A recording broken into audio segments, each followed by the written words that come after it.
The little girl wiser than men. In a small village, there lived a little girl named Lily. One day, a great problem arose in the village. The crops were failing, and the river that fed the land had begun to dry up.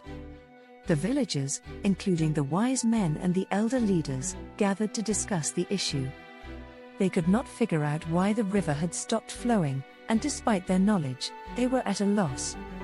Lily, who had been quietly listening to the adults talk, raised her hand and said, "The river hasn't dried up. The trees along the riverbank have grown too thick. Their roots are blocking the flow of water." The men scoffed at her. "You're just a little girl," they said. "What do you know of rivers and trees?" But Lily was insistent.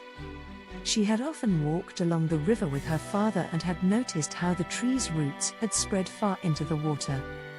Finally, after much debate, the villagers decided to follow Lily's suggestion. They cleared some of the overgrown trees and, to their surprise, the water began to flow again. The crops revived, and the village was saved. The men, humbled, realized that sometimes wisdom comes from the most unexpected places. Lily's simple observation had solved a problem that the experienced elders had overlooked.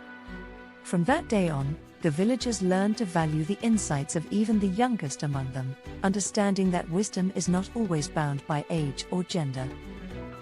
Moral of the story: this story emphasizes that wisdom isn't always found in the most experienced or authoritative figures. A child's fresh perspective or simple insight can sometimes provide the answers that adults, with their biases and complexity, fail to see. It challenges the assumption that only adults, especially men, possess wisdom, highlighting that children, too, can offer valuable truths,